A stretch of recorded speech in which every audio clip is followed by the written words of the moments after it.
Bueno, arratsaldeon, da eskerrik asko, ona etortxagatik, bueno, Lutxo eta Lorea apurbete beldurtuta daude. Galdetzen didate Baskarian zehar, zintzuk ziren egin beharreko galderak, eta ni mutu geratu naiz. Ez diet ezer esan, orduan, bueno, azoz apurbet, hau improvisazioa dela, bai, kontuan hartzeko. Bueno, apur bat, nik bioi inguran utzien lehendabiziko galdera doa apur bat, bueno, gaurko jardunaldien izena ere aktibazioa zekarren, beste hainbat berben onduan, bai? Eta, bueno, nik apurbet, bueno, ematen dago azken aldi honetan ere, notari garela apurbet aktibazioaz berbaz, bai?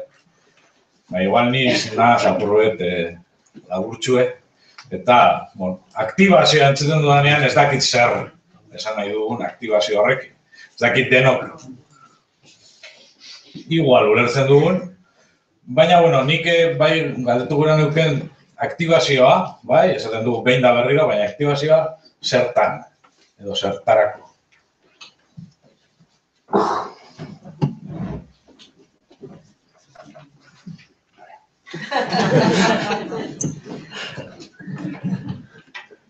Zer galdera zain da.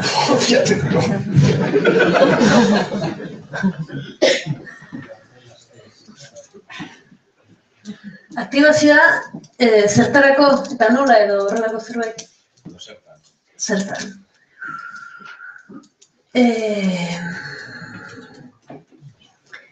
Bueno, nik uste dut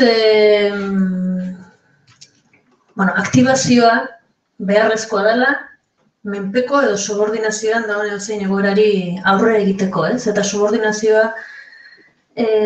ulertuta ez hainbeste biktima bezala, baizik eta, bueno, botere gabe izanagatik, botere maila bat ere praktikatu dezakeguna. Eta behar bada Lutxok egiten duen hori ere bada botererik izan gabe, botere maila bat hartu eta praktikatzera eramatea, ez? Aktibazioa hizkuntzari dagokionez zertarako, bueno, hizkuntzaren normalizaziorako, bale. Aktibazioa nik uste dut gero eta gehiago izan behar dela lekukoa, izan behar dela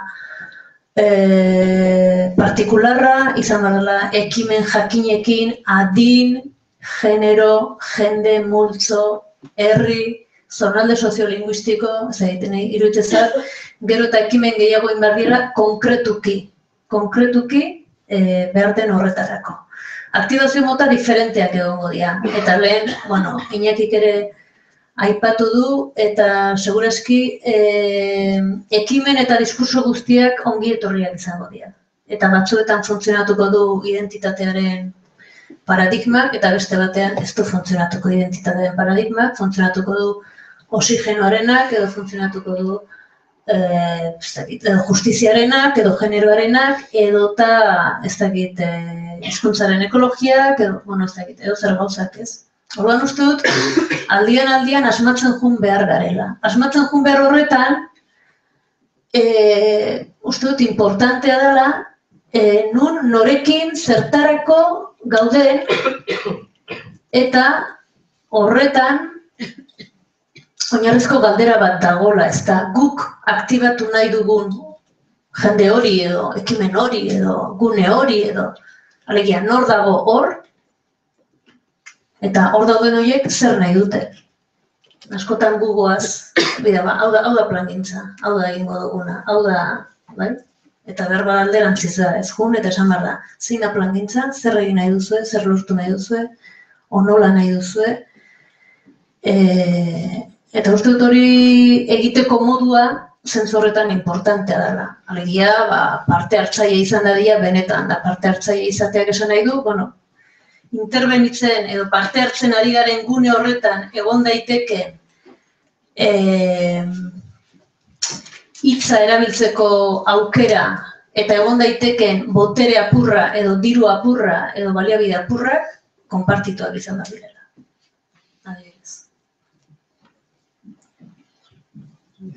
Bai, ezagite, aktibatu zer aktibatu. euskaldunak aktibatu, euskaltzaleak aktibatu, erdaldunak xarmatu eta orduan gure ekarri eta aktibatu.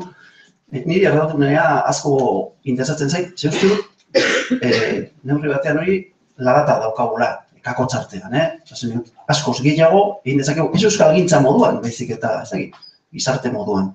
Bai, Larrañagak aipatu du gauza bat, ni asko gustatu zaidana, gelditzeana. Ni abiatzen naiz, baina gelditze batetik nator, alegia, geldi gaitezen eta pentsa dezagun, ez da? Baditu, diskurtsoa, ne ustez, euskalgintzaren diskurtsoa, aspalditik dago nahiko ondo idatzita, eraikia eta artikulatua. Azken liburua netzat interesantea, Jonena, Iztun Poliza. Loreak esaten duna, eta zuek, bai?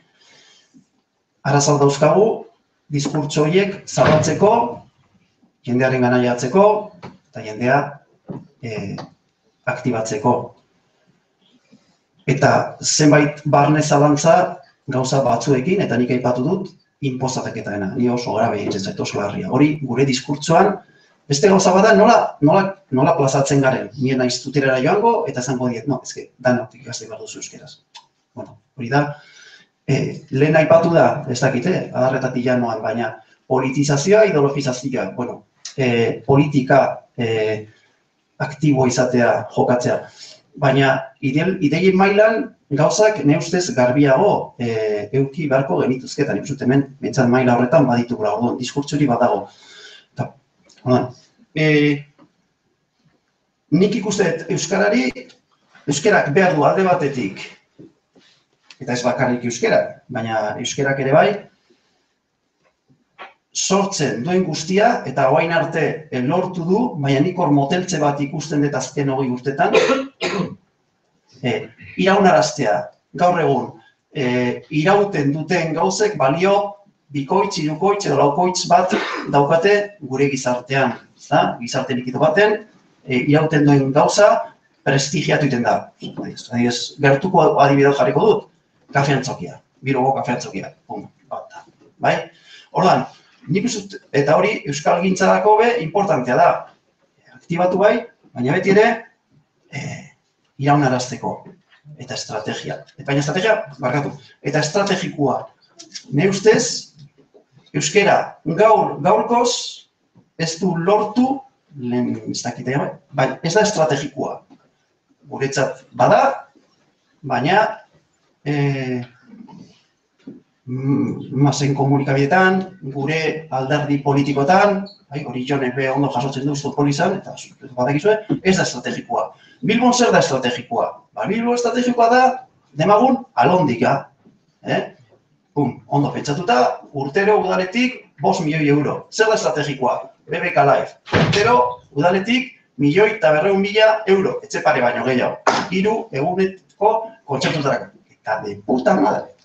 Hori da estrategikoa. Eta hori egiten duenak, badaki zertan ari dan. Eta eredu bat sortzen ari da. Ordan, euskera ez da estrategikoa. Euskera estrategikoa balitz, esango genuke. 103 azken 20 urtean. Aurrera, ez atzera. Besterik ez bada, 10 urtean, puntu lortu beharko ditu, hilo beharko ditu, 105, harinaz, ez da? Hori da existitzen euskaren munduan. Euskaren munduan, ari naiz, administrazioan, ez horrek beste euskalgintzan, ez da? Ordan, zakit erantzuten izudan, baina, bueno, etorri gurure eta ni olako naz, Bueno, nik ezin dut kontraerantzun nik eman, ez da? Ez, nik apurbet galdera nondik zetorren, nik ponentzia guztia jaso ditut hemen aurkeztu horretik, eta nik zurenean, irakurri nuen, ni joaten nintzela Bilbotik, zure performantzia egiten zenuen bitartean, eta euskaldunak aktibatzen. Amaten zinela. Eta nik apurbet, eguneroko praktika horietatik aktibatu aldirezen euskaldunak buruz ari nintzen. Hori interesantea, eta nire nahi batu dut, nik azken batean ez dituen erabiltzaileak behar, nik hiztunak behar dituen, baina hiztunak izan ziteken bi hitz esatera ausartzen zen hiztun bat. Orduan, hori behar nuenik, ez da? Nik neuk aktibatzen dituen, zergatik? Une hartan, eta ziurrenik orduko jarrera, ez da, oraingo jarrera, eta hori be autokritika, baina, bueno, hala ere performanceak gauza asko erakutsi zizkidan, eta nik neuk aktibatzen dituen. Orduan, moduak aktibatzeko, pues, bueno, moduak, osea, nik askotan aipatzen dut, eta hemen agertu dira, ez da, etorri berriak, bai? Berdin dit nondik, eta ez dakitena. Nik askotan sartzen naz, etxepeko kebab tokira, eta, klaro, salam, que guai soy, baina, klaro, performantzea burutzen egin zelarik, naufoli, bueno, handaun mutiari, klaro, nik, hostias, ingeles ez egin nition. Ingeles ez egin nition. Hori, izan da, ziurrenik, damutu zaidan gauza bakarra. Eta tipuak erantzun zian euskeraz. Besteak beste bazulako performantzaren berri. Bueno, hori, zita gertu dela, eta netzat kriston ez izan zen, alegia. Ni euskera ematen nintzen eta azentua ez, ni ez nabil inori erdara ukatzen. Ez, eman diezaiogon buelta, eta hori ametsak zailu zeko ondo iten du. Ez, ni euskara alik eta modu natural batean, ez natural, ze performance batean nemilen, euskara eman. Baina zer gertatzen da, sartu toki horretara, eta izuzen ere, gehien behar duen pertsonari euskara uko. Eta ark euskara eman. Vale. Bueno, denok ikasten dugu, ez da? Orduan, aktibazioa toki askotan eta egoera askotan, eta hori da, subjektu boteredun, ahaldundu algara, gauza egiteko, klaro, gauza bada, aldi berean erdi Kixote, erdi Cervantes, zingineu kontrolatzen dituen nire ekintzak, baina, klaro, gauza bada, proiektzio individual hori, azkenean, guari gara proiektzio kolektibo batez, ez da? Bueno, hori da egian egiten ari direna.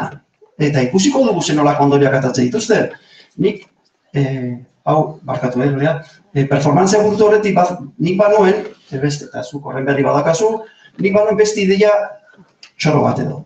Eta zan, Euskararen egunean, bueltan, edo hilabetean behin, Bilbon, eta beste toki batzuetan, bikoteka, euskaldun bat eta erdaldun peto bat, egun batez, igual, hilabeteko lehendabiziko egunean, euskera utxez bizi, orduan, pertsona hori prest baldin bat zegoen, ja, batzuen disposizio bat. Orduan, biok ikusi, zer dan subalternidade horretan bizitzea, neuk, egun batez, euskaraz aritu beharekin, euskarazko klase bat emon, eta, bueno, pixka bat positibatu. Hori da netzat positibatzea eta lokatze trabajatzea. Hemen, askotan erabiltzen dugu elkaza mariposas, alegia. Hori da txantzangorriarena, jartzen dut, eta pertsona ezagun bat, iragarki batean, euskara zegoai den, eta baten bat harrapatzen baldin badegu, puta madre, baina ez. Zentzuetan, lokatzetara bajatu behar gara. Eta zerritu geure burua, eta zikindu, eta orduan, nik uste hori ere behar degula, urrengo urteetan. Erdaldunen gana, eta ari naiz oin, erdaldunen ganak benola aktibatu, erdaldunen gana jo modu aktibo baten. Egia ez dakit euskaldunen artean bakarrikari diren, baina oso interesantea irutuko litzaidaken niri erdaldunak ere implikatzea. Ze, eta hori, zuk zeuk askotan aipatzen duzu, ezin gara betizatu. Behar dugu irten eta ondo irten. Bai, nik uste euskalintzaren diskurso batzuekin edo esan nahi dut lokatzeta jeistearena. Edo euskararen diskursoa feminismoak egin duen bezala, esaten nuna identitate arazo bat izatetik demokrazia arazo bat edo justizia sozialeko arazo gixera planteatzeak dakar arazo handi bat. Eta da onartzea eskubideak galduta irabaz egiten diela. Eta hori da lokatzeta jaistea. Eskubideak irabaztera lokatzeta jaistea. Netzako momentu honetan hori interesgarriagoa da, lokatzeta jetxi eta borrokatu, jakinda igual galdu ingo deula, baina bestela batzuetan iruditzezat gaudela, eta ni neu egon naiz, gotortuta, geto batean, euskaldunok bakarrik, eta gure, ez dakit, gure zera horretan, ez dakit, eutanasia motel batean bezala, ez? Irten gabe eta esan gabe goazen kalera, goazen Bilbora, goazen Tuterara, goazen nun, goazen bizitza dantu bidara, eta han, borrokatuko dugu. Borroka nola planteatzen da? Borroka nola planteatzen da hori, zer egingo dugu erdaldunekin, ez da? Nik uste borroka planteatu daitekela modu askoz, ez? Eta modu batzuk atseginagoak, eta beste batzuk kontzientziatik gehiago, edo eskubideen aldarrikapenetik, segun nun eta nola den, ez? Baina uste dut ideia hori importantea dela. Nire aita da euskaldun identitario bat. Bai? Zergatik da euskalduna nire aita? Euskaldun jaio dalako, eta euskaldun hilko dalako. Nire seme euskalduna da, baina ez euskaldun jaio dalako izango da euskaldun. Izango da euskaldun gogoak ematen badio. Eta nire aita iztio emango gogoik beste zer izateko. Eta nire semei bai. Orduan, hor diferentzia bada, nire aita bizi da euskeraz, biziko da euskeraz, bere getoan, baina ze eragin maila nora iristen da, nora iritsi da. Kontutan okitan nire aita euskaltzale handi bat izan dela, eta lan ikaragarri egin dula ikastoretan da mila kontutan, baina esan nahi dut hori da nire aita, jaio eta hil izango da euskalduna. Eta nire semea, agian bai, agian ez, batzutan bai, bestetan ez. Segun, nola, nun, ze interesatzen zaion, gustatzen zaion, edo ez, edo kontzientziatzen dan, edo ez. Moztu daiteke segundu baten? Bai. Bai, eske nik justu kontrakoa pentsatzen dut. Zure aita euskaldun naturala izan dela eta zure semea euskaldun identitarioa izango dela. Bada, berak erabakitzen duenean, bere identitatea jorratzen duenean. Zure aitarentzat, berak ez duen jorratu identitatea hori izateko. Naturalki euskalduna jaio zen, eta naturalki hilko da. Identitatea ez zuen garatu behar izan euskaldun izateko eta sentitzeko. Baina identitatea garatzeko aukera duzunean, identitate asko garatu ditzazkezu. Baina erabakitzen bauzu euskalduna izatea, baina desera ikitzen duzunean, zuri izate izuenen naturaz zu ama izango zea eta etxean biziko zea, oso ondo eta lasai eta primeran. Baina kontuatzen zenen, igual ez, igualen naiz ama izango, igualen naiz etxean biziko, igual aukerak zabaltzen dianean, hor da lokatza. Ulertzen diazu bakitadoz nago esaten duzunekin, nire aitak etzun aukerarik, nire semeak badu aukera euskera aukeratzeko eta nahi duen guztia. Eta aukeratuko du behar bada euskera 5 urtetan, da gero inglesa, eta gero txinoa, eta gero ez dakit, transgenero izango da, noa jongo da, etorriko da. Aukera guzti horiek ditu. Dagoeneko praktikatzen ditu. Dagoeneko hori zalantzan jartzen du. Eta nire aitak etzun sekula jarri, eta nire aita berrelebiduna da, eta oso ondo hitz egiten du espainolez, eta ez da kobazuluan bizi, baina hor badago salto bat, hor badago beste zerbait, orduan nire identitatearen diskursotik nator, ni Goierrikoa naiz, Goierriko gizarte premoderno, moderno, solido, arkaitz, aizkolari, dantzari, trekitilari, guztia janditut, ez da. Eta ni hortik elikatzen naiz, nire semea ez, eta ez da elikatuko hortik edo zerbait, baina ja ez dio balio esatea zu euskalduna zara, izango naiz nik nahi detena, ama, hoi argi izan. En fin, gero gizarteak uste izu izaten, edo behartzen zaitu izatea, behartzen zaitu norta. Ez da izeta zetorren. Galdu naiz. Galdu naiz. Urrengora pasatuko gara. Bueno, esan nahi nuen diskursoetan, ez hori da, lokatzeta jeistearena, orduan, identitatea uzten dezunean, eta ate irikitzen dezunean, da behitzen duzu, eta esatezu, baina ze baso dago hemen, ez da, eta nino ze matxeteakin, zegin irten behar deni baso hortara, ez da, baina irten behar dakat.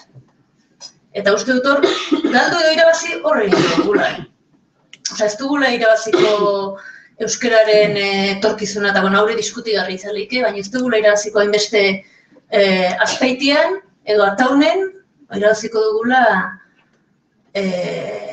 momentu honetan euskararen periferietan. Eta esango nuke gehiago, momentu honetan euskararen periferietan behar bada euskararen aldeko aktibazio interesgarrenak eta kontzientzia dunenak antxe daude momentu honetan. Nik ez dut uste Goierri momentu honetan lesio handik emateko moduan da honik euskararen bueltan.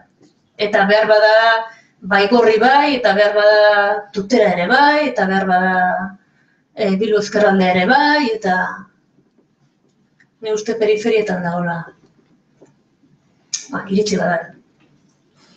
Bueno, pasako gara horrengora. Bai. Ega horrengoa, errazagoa da.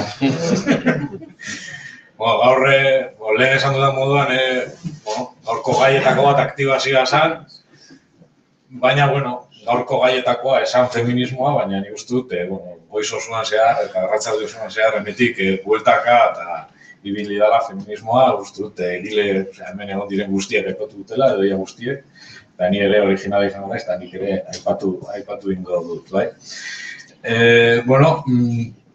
Apur bat, osunarketa txiki bat ingo, eta gero, botatu galdera, labur, ez asko luzatuko, bai. Lehen ere, Baskal orduan aipatzen egon gara gure genealogia feministak izeneko liburutxoa, horako tamainatxoa dauka. Baina, apurret, euskal feminismoaren historia egiten dagoena, bai. Nik libura irakurri nuen, eta gauza batek, gauza askok mantentzia ditu guztien, baina, horietako batekin geratu nintzen. Eta esan zen, emakume elkarteak hasi naiz orokorrean, oso elkarte ezberdin zeudelako, kriston garrantzia ematen ziotela kideen formazioari, bai. Hau da, bertako kideak askotan joaten zirela, eta, euren bizipenak eta bestelakoak partekatuten zituzten hor, kolektiboan, bai. Nik uste dut, Euskal Elkarteek edo, Euskal Gintzako erakundeak orogar horreri ez diogula garrantzi handiegirik eman. Hausartago izango nintzen eta esango nuke ez diogula garrantzirik eman, baina, handiegirik jarri dut hor apurro etzera, bai. Eta nire ustez horre baukagula lan egiteko, ez da?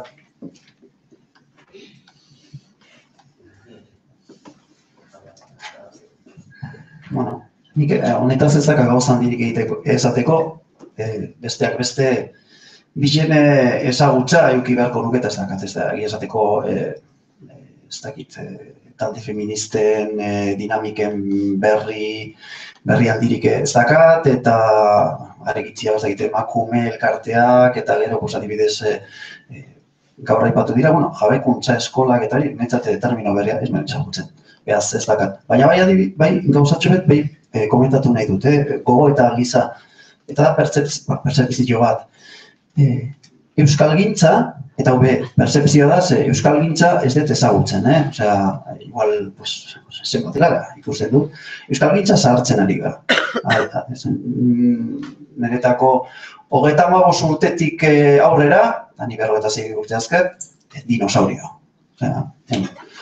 16 urtetik 35 urtera gazte. Eta norberak esateko du marra. Hanik adibidez, ikusten dut hori euskalgintzan, eta aldiz, feminismoan, tazbaditi, ikusten dut eraberritze etengabeko bat. Eta ez dago, belaunaldi haustura handirik. Zertik ematen da hori?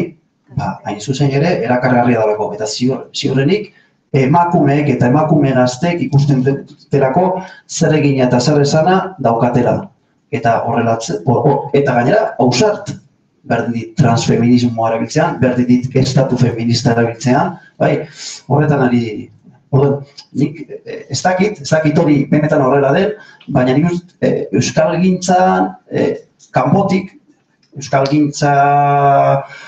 kanpotik bizikarenok sumatu beharko genuke gaztetxe hori, hori nik uste importantea dela. Ezin ez besterik esan zen.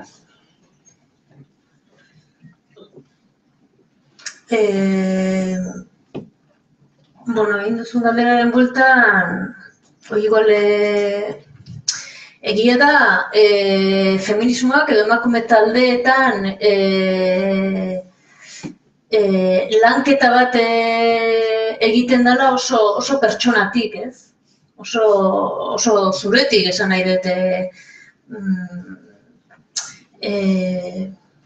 Pertsonatik kolektibora, ez? Baina esateraino zuk zergatik duzu izen hori, ez da? Eta, parentesi bat, baina lehen Lutxok aipatzezunean zer dan performatibitatea. Performatibitatea da nik bi seme-alaba edukitzea eta neskari Uxue deitzea eta mutilari Arkaitz. Hori da performatibitatea. Ulertzen da, ez da? Ez? Uxue eta Arkaitz, edo Zigor, edo... Hori da performatibitatea. Haizea persona horren individualki eta kolektiboki persona horren nortasun edo genero edo rol bat marrazten haizea eta rol hori konpartitua da, gizarte osoan da deno konpartitzen dugu eta onartzen dugu eta rolak konpartitu behar dira, beste lau eroetxe bat izango litzake, ezta? Baina hor badago zerbait, ezta? Aigara zerbait esaten, neska hori goxoa izan beharko du, agian ez da izango, baina tokatzen zaio goxoa izatea eta mutilari tokatzen zaio, bai? Indarra erabiltzea, indartsua izatea, doretsua izatea. Hori da performatibitatea. Orduan, emakume talde baten, behar bada lehenengo galdera da, zein da zure izena eta nork jarri dizu izen hori, ez? Bueno, nire izena Lorea da, ezta? Igual hortik hasi beharko nuke, ezta? Nei zergatik jartziate Lorea izena, ezta? Bueno, segurazki hor badago esplikazio personal, sozial, familiar eta performatibo bat. Ez egit hori galdetzen da, edo eskatzen da, egin dezagun bakoitzak dakan hizkuntzaren bizipena. Ze bizipen dezuzuk hizkuntzekin.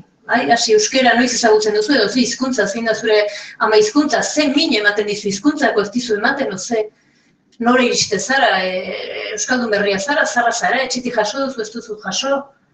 Eta hori adibidez da prozesu bat, guk unibertsitatean egiten genuna eta ikaragarri ederra izate zana.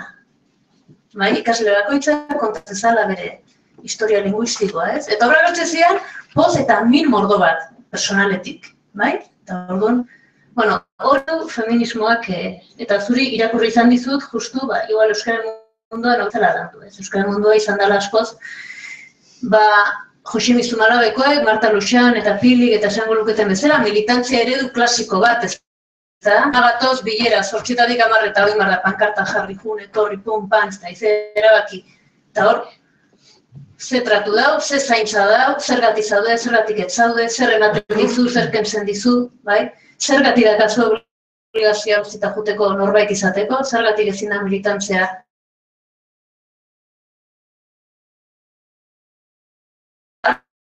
formulatzea, eta orduan horre badaude, igual feminismoak egin duen bide bat, euskalgintzarako interesante izan litekena.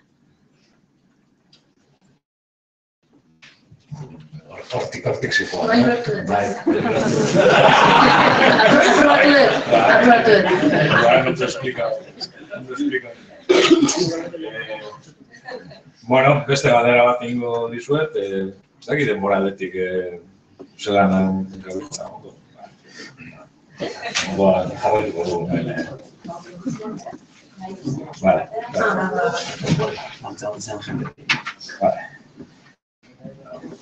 Noin jendeari botako dut autua galdera. Aldatuko dugu mai inguraren modua hola rirra, bai? Bueno, lehen esan duten moduan, gaurko gaietako bat aktibazioa zen eta berriro eratu nahi diot berriro aktibazioari. Eta, bueno, niri zalantza sortzen zait askotan, lehenengo zalantza da zer aktibatu, zertarako aktibatu, eta bigarren edo hirugarren zalantza da nork edo nortzuek aktibatu behar dute. Esan gure dut, aktibazioaren subjektua izan behar da euskalgintza, izan behar dira euskaldunak, esan gure dut, individualki, izan behar dira erakundeak, izan behar dira bestelako batzuk. Hala, erantzun.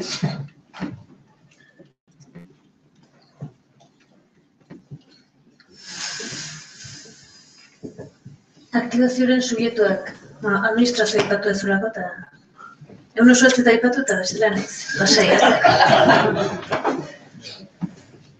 ez.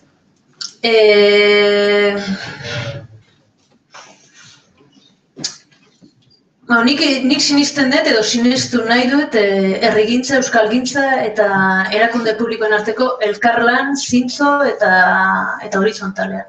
Hori da nik aldarrikatzen detena eta egin beharko litzatekena eta herri honetan oso zail dena egiten daukagun historiagatik eta historia personal, kolektibo eta guztiagatik. Baina horrela beharko lukela izan, ez? Eta gero,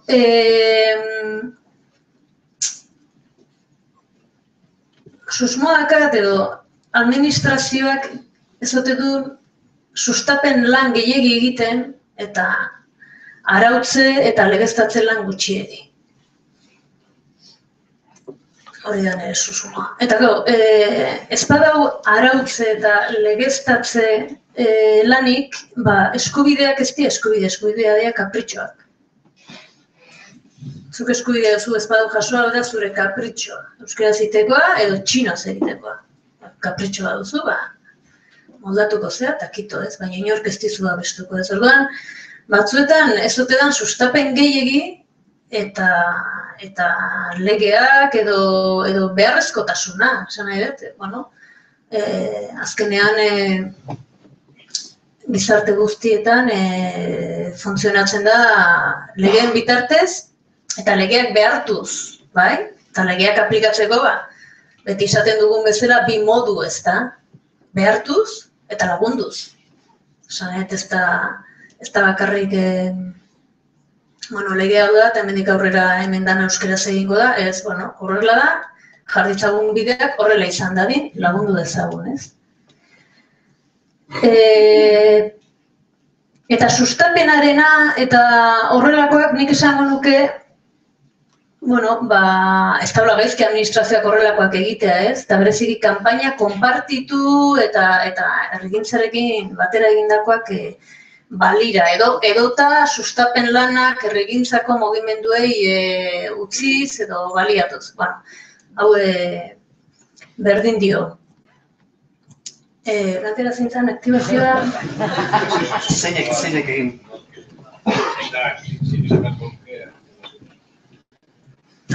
Nik uste dut aktibazioa egon behar dula gizartean eta aktibazioa egon behar dula boterean. Osa, bietan. Esan nahi dut politikari euskaltzaleak baldin baditugu, edo administrazioetan politika euskaltzaleak egingo baditugu, horrek zentzua daka, kalean ere aktibazio hori baldin badago edo ematen baldin bada. Hori esan nahi dut bi eremutan landu behar dela, ez da. Administrazioak bakarrik egingo balu, behar bada justizia sozialeko eremu bat izan dare, ez da hori itzein ziteken, ez da, baina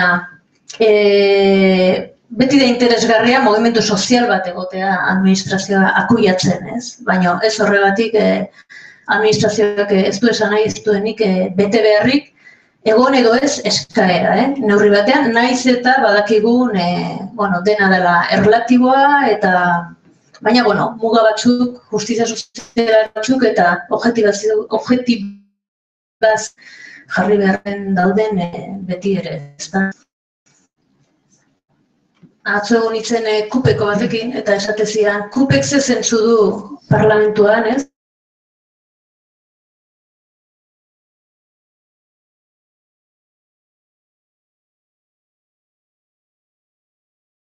Politiko batez ari naiz ez, baina demagun alderdi politiko euskaltzale euskararen normalizazioaren aldeko bat dan einean, ez da, zentzua du bi eremutan jardutea, ez da.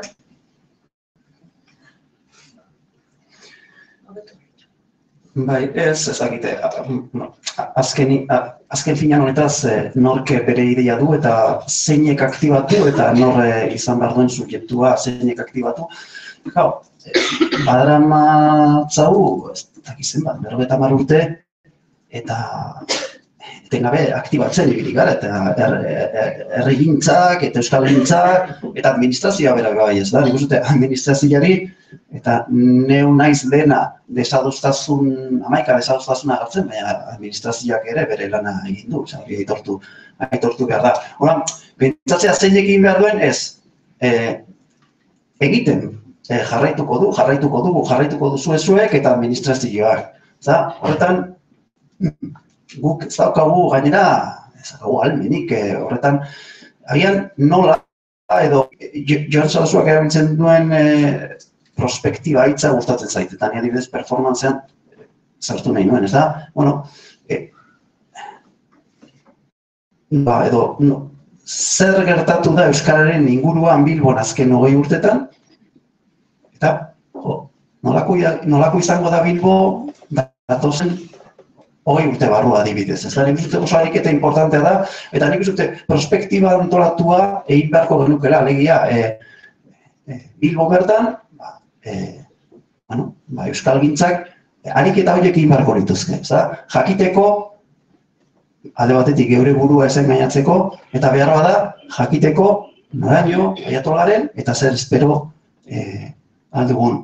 Ni bitxu, joan pasatzen hauek, zuan, espainol ingelesa, hau, azte honetan aldezarrean, hau izan zen Bilbao Night Marathon, 14.000 lagun, azaroan, eta 100 ano postu, ziurrenik atzerriko edo korrikalari ingelestun nik etzegoen, batean gozan,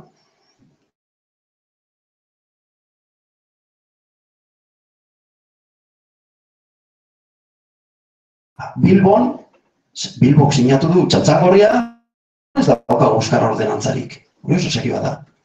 Horrek erakusten dit, non goren, eta ziurrenik datozen urtetan nondik joango garen. Zenbora eduki dugu, askotan aipatzen dugu, ez nina sartuko estatuaren auzian. Baina, pentsa dezakegu Bilbo estatu badala, alegia. Pentsa dezake, ez, horrela ulertuta ez da, udal bat, hiri baten, hiri feudal bat, bat dezue. Edo errenaziomenduko hiri bat. Non gehiengo ustez euskaltzale bat egondan, eta egon liteken. Ez dago, ez euskara batzorderik, ez euskara ordenantzarik, ez dago, zer? Ordan, administrazioak bere lan egin beharko luke, baina ziurrenik administrazioekin itxein ezkeo zango zu, gure lan egiten nahi gara, baina ez da zuk nahiko zenukena. Eta nik euskalgintzari buruz euskalgintzak kriston lana egin duela, eta etengabean ari zaretela modelua, eredua rebistatzen, ez naiz zinor, zer egin behar dezuen esateko, ez da. Eta gero subjektua, nik aipatu dut, hori nor, euskalduna, euskaltzalea, erdaldunak, zakit, eta non, ez da, nire Bilbon, interesatzen zaidana, baina erdaldunak bereziki ze uste dut nahiko abandonata azkaula. Zakit, Mate gure dago erantzun.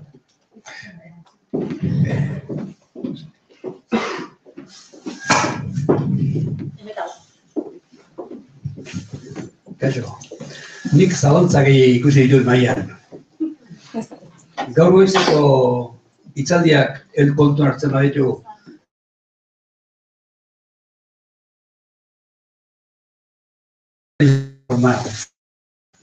Daukala kontrolatua gure gizartea.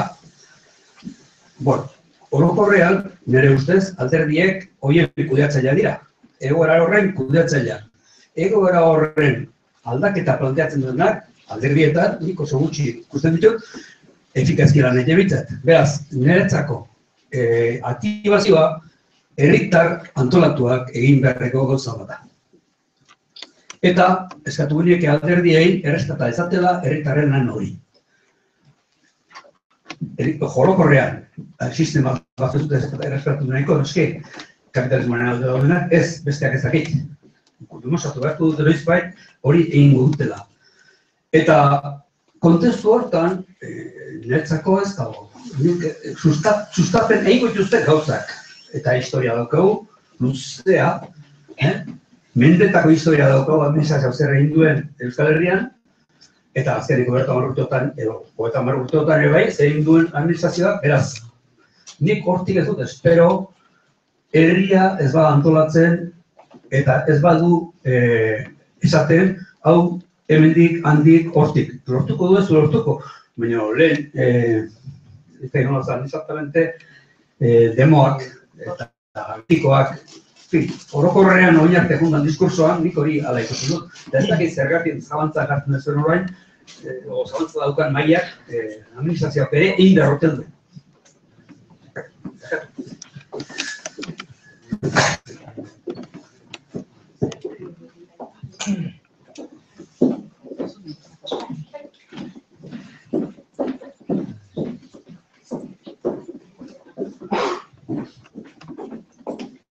Bueno, nik pixkate Josemarik egin duen komentarioan arira, ikusten dutena da, bueno, aktibazioaz gauza ulertu alditugula, eta ikusten dutela instituzioa dutela funtzio bat, eta funtzio nagusia da instituzioan baitakoa. Azteko, esaten bakarra. Zergatik diot hau, inkoherentzian funtzionatzen bada ez badago ordenantzarik, zer aktibatuko du biloko dela gizartean, ez da kasentzurik. Orduan, iruditzat instituzio badaukatela aktibazioari dagokionez urrenkera bat, eta horretan urrats bat eman ahala urrengoa emateko legitimitatean irabazteko moduan daudela. Instituzioek aldutela gizarte mugimenduaren baitako aktibazioa babestu, aldutela sustapena egin, baina lehen pertsonan egin beharrekoa aktibazioari dagokionez iruditzat barrutik kanpora egin beharrekoa dela. Orduan, aktibazioa bai,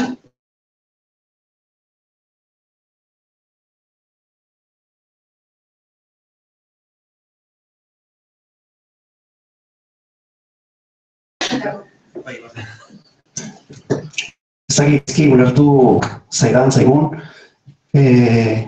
nik ez dut azentua, pixkat galderatik tiraka izan da, ez da, administrazioa atera da, eta nik ez dut horre azentua jartzen inondik inora. Baina adibide bat jarriko txu. Adibidez Bilbon, eta nik normalian mugatzen az Bilbori buruz itxeitea. Bilbon jarri Guggenheim museoaren zorrera. Bilboko udalak ulertzen du kultura politikoak eta eurek ulertzen dituzten modan oso interesanteak izan daitezkela hiria eraldatzeko, transformatzeko, hiria dinamizatzeko. Eta bat-batean, administrazioa udala bihurtzen da, pasatzen da kudeatzaile izatetik, programatzaile izaterak, eta are gehiago, aktore izatea. Orduan, nahi duenean, gai da zerbait aktibatzeko. Nik neu beti jarriko dut, eta nik ezkezaka paper federik. Baina, nik neuk azentua beste nonon jarri nahi dut. Osea, ezin, vamos, bai, euskalgintzan, bai? Eta euskalgintza eraberrituko da, eta datuko da, eta hori zuek egiten dezue. Hori da, zuen lana, eta ondo egiten dezue. Askotan gugeu euskaldunok, ni zorionez Santanderrekoa naiz, ez da?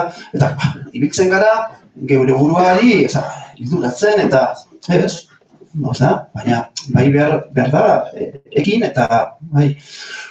Baina, karo, nik behar administraziotik, administrazioari ere, exigitu behar diot.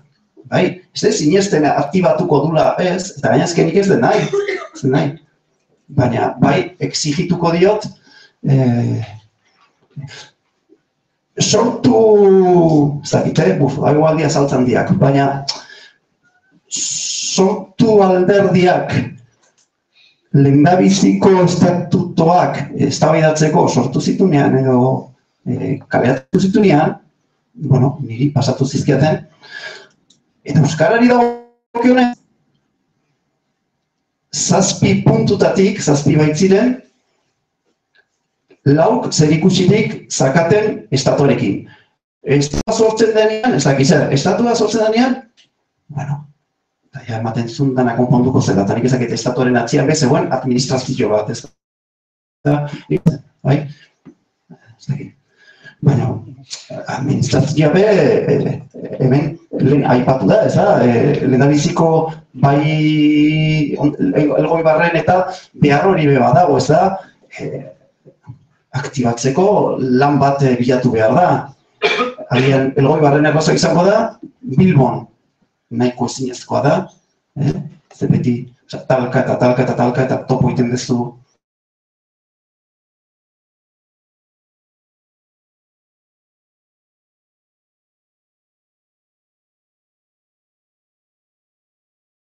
Aldera, hau ere, dut errazionako da, berotik zari, eta baina, nik uste dut, gaur aktibazioa aipatu dut, feminismoa ere aipatu dut, eta nik uste dut egon dela beste gai bat, bintzat, zakit, itzaldi guztietan egon dana, baina, bueno, gutxi gora bera,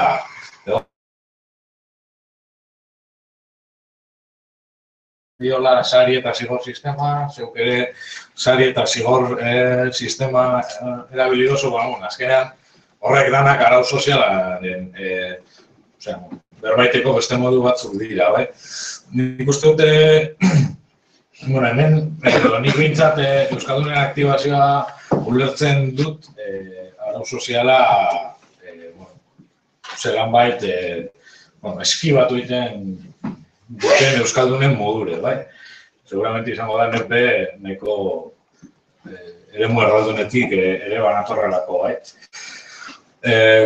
Gero, nire ustez, Lutxoren kasua da arau soziala goitik bera bortzatzea, bai? Zer beharko genuke arau sozial horreri zelabait izkina egiten dugun Euskaldunok aurrera egiteko? Zer beharko genuke?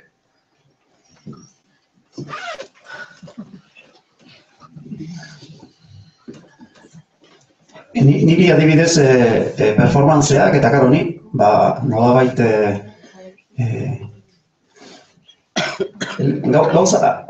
hasierako galdera bueltatuz, Ixia Arrozazek askotan aipatzen du zaurigarritasuna, alegia, behazaten du, nik lan bat plazatzen dut, eta zaurigarri bihurtzen naz, ez da, nire zaurigarri bihurtu nintzen dio, nik ezakit nola hartuko duen euskalgintza, hau, igual, paiazotzat hartuko naut, ez da? Baina, bueno, gero, etzen horrela gertatu, eta hainbat gauza joan nintzen ikusten, zer gabetu diazu? Ez que, ez zan nahi nuen hori, bai, ez, hartu bote? Galdera izan da, horret, nire ustez, Euskaldunen aktibazioa da, arau sozialari, zelan behit izkinatia. Bai, nik ekintza individual bat plantatzen dut, baina biztan da, ekintza kolektiboak behar direla. Nik ez dakit ekintza kolektibo horiek zeintzuk diren, guk hain daukagu, adibidez, egian ausartu dira. Ez diote inori baimenik eskatu, beraz, baimenik eskatu dutenez, bueno, ez dute emaitza izugarririk, edo ez dute euskara, edo iztun komunitatea, horretu ezan da, zertan salbatu, badoaz probatzera. Nik ez dut pixka bat ausartak izan behar gara, murgiltze horretan, nire esaten nuen, lehen aipatu dut amaitu dut ponentzia esaten. Euskaldun zartu nintzen, eta trans euskaldun moduan irten. Ez da beste hizkuntz tipologi bat, edo hizkuntz tipologi berri bat proposatu nahi dudala. Hori berez da, zirikatze bat, identitateakin zerikusi handia dakana, euskara da, euskaldun egiten gaituena, jakitea, nik hori aldez aurretik zalantzan jarri nahi nuen. Euskaraz egitea da euskaldun egiten gaituena, oso eztabaidagarria, batak ez du besteak entzen, baina ni horretan. Murgiltze hori, izan gaitezen trans euskaldun da, derrigortuta gaudelako, egongo garelako beti, transitoak egiten, batzutan igual, 18 orduzkeraz, baina ziurrenik 6 ordu, beraz, hori bezatzara, eta gaina hori izango da errealitatea. Baina, bueno, jo gaitezen modu antolatu batean, beldurrik gabe, euskaldunago izatea. Eta komunitate gara,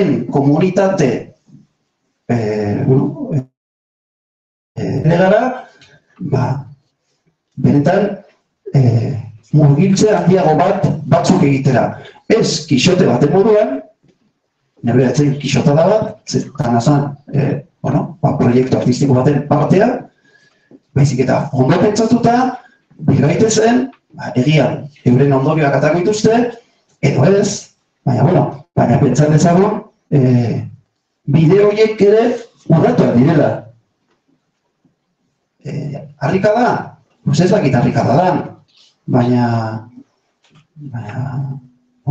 hori da euskaldun izatea. Euskaldun izatea da, besterik ez bada urteko egun batez aukera izatea gune urbano baten euskaraz bizitzeko aukera. Zeguk ez daukago eskubiderik, lehen zuk aipatu duzunean eskubidena, performantzean be, ohartu nintzen eta ez gara eskubidunak. Ziurrenik Bilbon hizkuntzarekiko eskubide guztiak ziurtatuta daude, baina gero, egiazki ezin baditut gauzatu, ni ez naiz eskubideduna. Beaz, niri eskubidea, baina eskubidea normalian, hizkuntza kasu honetan hegemonikoak duenak ematen dizu, zaten da, bai? Uste dut hori bera bakigula. Beraz, nik nahi dut, gitzenez, aukera duen izatea. Euskeraz ere bizitzeko aukera duen izatea, baina horretarako gau, nire partetik, gure partetik, jarri behar dut. Ez modu individual batean, modu kolektibotan. Agian, hortik ere, bideak urratuak dira. Bai, ez dakit.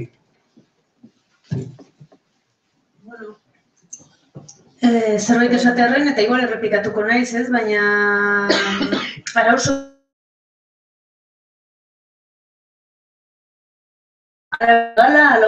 soziala edo eta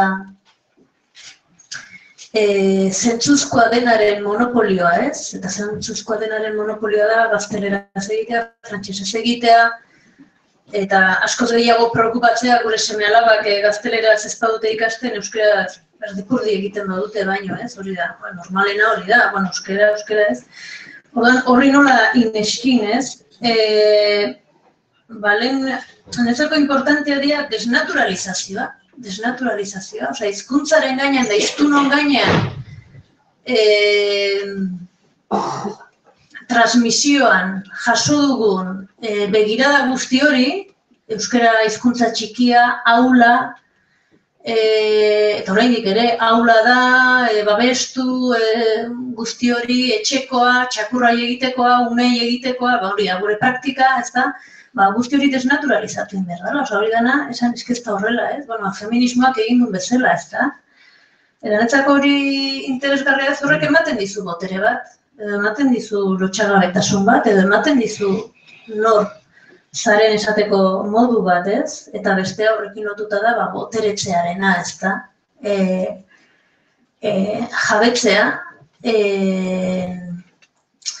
Alegia, minorizazioa bizitzea doain bat bezala, doain handi bat bezala. Osea, hegemoniko ez izatea gauza guztietan gutzako zorte handi bat da. Nezako ala da, benetan. Zerestela pertsona insoportable bat izango nitzake. Ia batzutan banaiz, hegemoniko banitz gauza guztietan izango nitzake jasan ezin. Orduan, minorizatua izatea pare bat gauzetan, gutxienez, oi opari bada. Minorizazioa bizi iztunak ez dakizea gidean galtzen. Hori da. Ni buelta ematen dio, baina benetan esaten dute, horrela sentitzen. Eta orduan boteretzearen horrek, nolabait boteretzea esate genuen zela, kontuatzea, jabetzea, jakitea, eta gainaz, planteamentu bat egitea, nolabait, botere harremanak eta botere bera beste modu bateak kudeatu daitekela, ez da? Eta lehen, Gorka Torrek esan du esaldi ni asko usatu zaidan, eta nik hori izan nahi nuna, baina ez hain politatea, ez? Eta da, zer nahi dugu bizi euskerarekin, ez? Euskaraz bizi nahi dugu, bai, baina zer nahi dugu bizi euskerarekin, ez? Niretzako hori importantea da, eta niretzako hori bada aktibazio puntu bat. Oso importantea. Bada oso importantea. Zer nahi dugu bizi? Nik ez dut edo zer gauza bizi nahi. Nik nire aukerak egiten ditut, aldudanean, aldudan moduan, bai? Eta nik gauza batzuk ez ditudala nahi badakit, ezta? Orduan nik euskerarekin eraikitzen nahi naizen egunero, nire praktikan, edo despraktikan, edo nire ideologian, edo nire diskurtsoan, edo nire proiekzioan etorkizuneko, nire bizitzan, edo nire ingurukoen eta kolektiboen inguruko borroketan zer izan nahi dudan, edo zerrez gutxi asko badakit. Eta nahi dut hortik pasa dadin euskara. Ez da ditu lertzen da, nau. Bueno, netzako importantea da hori. Horregatik nau ideologizazioaren alde eta nau politizazioaren alde. Bueno, uste dut, bestalde, ideologizazio eta politizazioa alde guztietan dagoela, ez da? Zelen bazkaritan eukideu gola debate txiki bat, ez da? Euskeraz, ez dakit,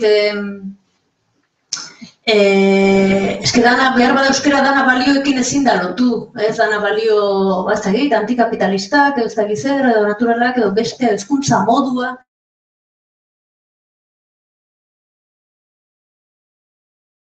Ez, eta pelean, eta zergatik ez gazteak behar da nahi dute, espainiko telebistan botatzen da, mujeres y hombres y viceversa, ez, hori euskeraz egitea, ez, eta galdera da, euskerak balio horiek ditu, besteak ez aldia balioak, bai, ez, besteak oraindik balio gehiago ditu behar da. Zeno dana, ideologizazio alde guztietan dagoela, ez, orduan, bueno, nahi izti beldurrik ematen euskera eta feminismoaren borroka batzea, nahiz eta hori oso ideologizatua da, oso radikala da, oso marginala izango da. Nintzako ez? Nintzako ez da zentzu horretan, ez da radikala. Nintzako da,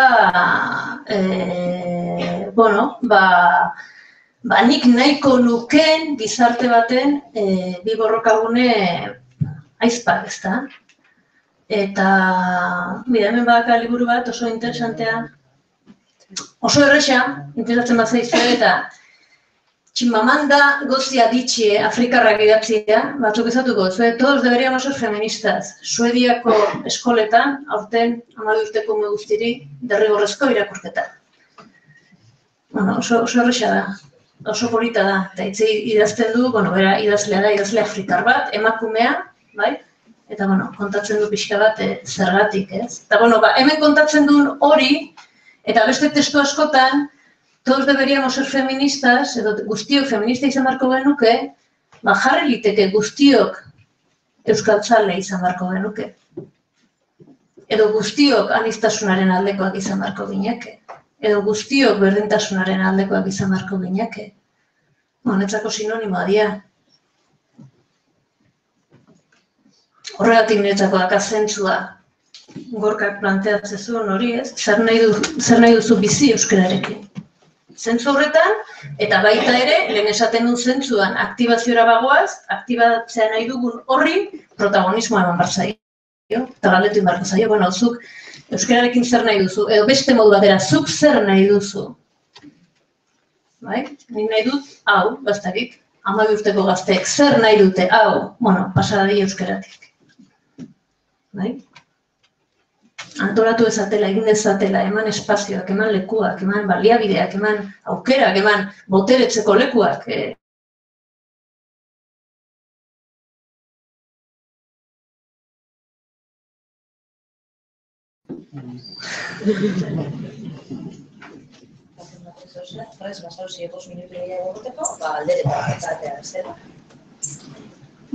Batek zehosak galdetu nahi badau, horatzie.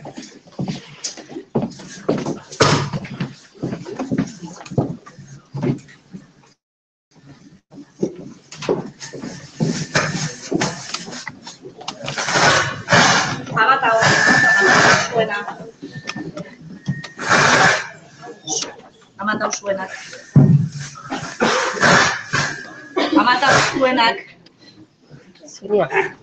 Sonia. A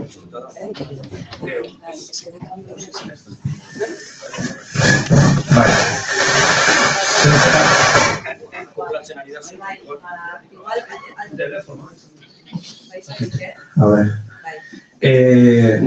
Bueno, galdera baino pixka bat zirikatzeko zen, orduan beharko ez, pentsatzeko. Kontu bat, goizan aipatu dut, eta zuko nahitzea aipatu duzu, lorea, ideologizazioa, politizazioa eta bat. Niri bitxea gintzaiz, Gorka Torre entzun da gero eta goiz osokoa, eta egia da krisi garailetan eta zerbait berria behar dugunean, joera dugula totemak bilatzera. Eta meritu bat ere kendu gabe, feminismoari, kurioso egin zait, adibidez Euskal Herrian, antimilitarismoak eta antinuklearrak izan duen eragina eta desobedientziari begira eta hori bat ere aintzat ezartzea inun eta aipatuaz izatea. Ez dakit demoek horrelako aldez aurretik zituzten erreferentziak nondik zetozkien intsumisioaren mugimenduak, ejerzituekin ez duen amaitu, baina bentsat derrigorrezko soldadu euskarrekin bai. Hori batetik eta helduen euskalduntzearen munduan bizi naizenez, horregatik esaten nuen zirikatzeko feminismoa tartean jarrita. Karo, feminista ez den pertsona bat heziketaren bidez edo igual jabekuntza eskolen bidez, agian ulertuko du, jabe egingo da, ahaldunduko da, baina euskaraz ez dakien heldu bat, ni euskal filologoa naiz, eta euskaldun berriak. Baina nik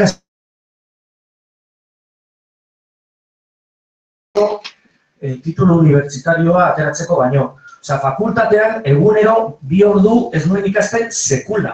Nire oporrak ez nituen ematen ez dakize herritan barnetegi batean edo 5 orduko ikastaro trinkoak egiten.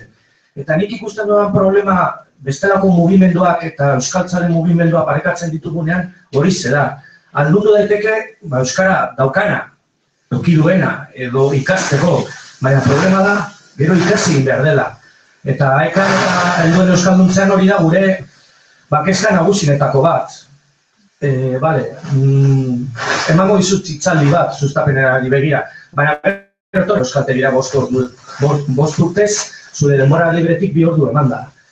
Eta hor niretzat sortzen da sakan bat, euskararen aldeko mugimendua eta bestelako mugimenduen artean.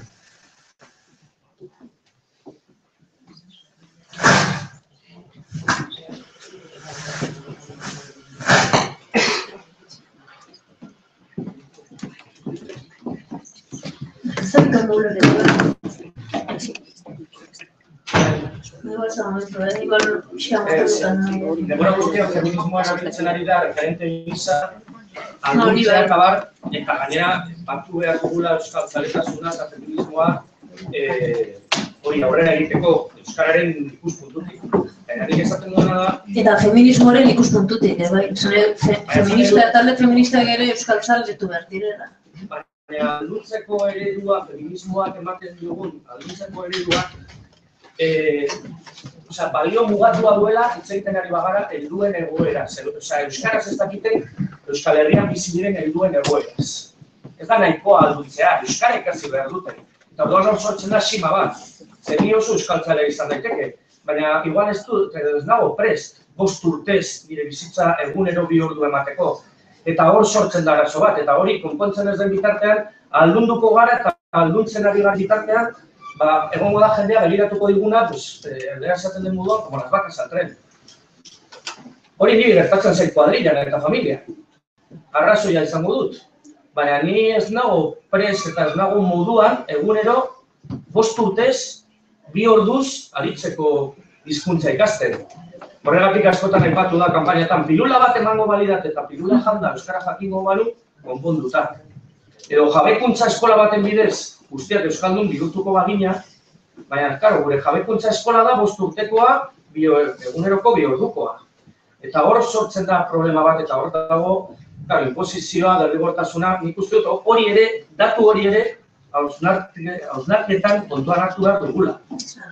Segurako esfortzua dala euskaldun bihurtzea. Ez bakarrik aukerak izan, ez izan. Ezagutzari begira, funtsa jasotzeko ere sekulako alegina lana bat. Eta orain, ordaindu, zure denbora libretik kendu, konziliazio familiarra hitz egiten da, euskarari begira, konziliazioa ez dago bitartean, ez da egongo... Nire lagunako euskaltzaleak dira, baina ez dut euskara ikasiko sekula. Bai. Niri iruditzen jat, bertzen dau? Bai. Bueno, iruditzen jat, hau entzutea garrantzitsua dela, esan nahi dut. Zer eska dakiok egun norbaiti jakiteko, zein da neurria, eta neurria ez da 0-100, ez da guztiz euskaldun du, eta bakoitzaren autua da, ahalduntze bide horretan zeurratz ematean nahi duen eta ahalduen. Nik uste dut graduazioa daudela, eta ahalduntzearen kontzeptuan sartzen dela baita be, ulertzeko gai izateko zer ahalegina egin nahi duen hori da urrats bat, edo ez dut ulertzen, baino jabe naiz nire ez ulertzeak eragiten duenaz, eta beraz, pazientziaz itzulpenak entzuteko prest nago, edo galdetzeko prest nago.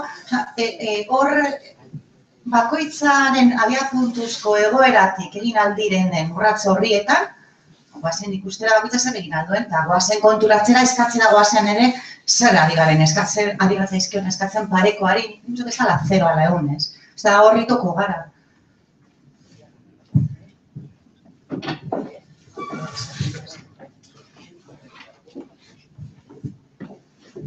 Bon, beste horrek ez bada, nik banuke etxipi dut. Bakarrik labor biltzeko, zuek erran duzuen guzia eta txerrak aipatu dituen gaiak, galderak. Garai honetan gabiltzago Seaskan ikastoletan hizkuntz proiektuak eraiki behar ez.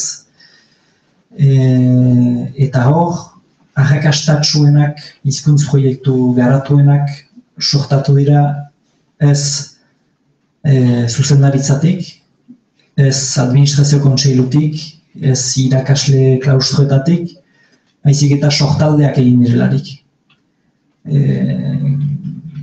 Bolondresak bildu direlarik, euskaldun, erdaldun, gurasoak, irakasleak, eta hortik garatu dituzte, ari dira garatzen hizkuntz proiektu biziki interesgarriak. Aurrez, are interesgarriagoak eta are eraginkorragoak izaten ari dira, ukana dutelarik formakuntza bat. Zer den diglosia, zer den hizkuntza funtzioak, deskubritzen dute. Iparraldean hasteko ez da bat ere landu, eta abstrakzio horrek ematen die zentzu bat ekintzan iraunkorki aitzinatzeko. Eta nik gaur haunitza aipatu da performatibitate eta horako, formakuntzarena, jakintzarena, kulturarena, nik uste sobera asko baztertu dugula gaur. Adibidez, iparraldeko dantza taldeek noiz hasi dira zahartzen, noiz hasi dira desegiten, soilik turistendako dantzatzen hasi direlarik. Garaztarrak dantza taldea bizi berritzen ari da, inauterietatik eta inauterietan bere zentzua beheskuratuz. Hor baitziren dantza maisu batzu, jakintza bat bazutenak eta dantzari urratsa baino gehiago zirela euskal komunitatearendako beste zerbait zela inauteria, inauteri garai honetan hitzordu garrantzitsua ere badela, hitzordu kultural hori, belaunaldiak zeharkatzen dituenak eta hori ere bada kultura. Zure aitak baduke hainbat eragin, zu gaur hemen horako hitzekin eta zuk ere ukanen duzu eragina gugan, pentsatzen dut, zuek ukanen duzuela eragina gugan. Hori nahi nuen bakarrik ekarri, lekukotasun gisa, eredu parte hartzaileak ze eragina duen eta kultura eta jakintzaren garrantziak ere baduela baduela, eta hori itzalean egiten da, ez da edabide potoloen aitzinean egiten den gauza bat, itzalean sukaldean nahi duzuen bezala, baina guk lortzen nahi ditugun aitzinamendu garrantzitsuenak hor dira, hortan dira. Beraz, bukatzeko, balorazio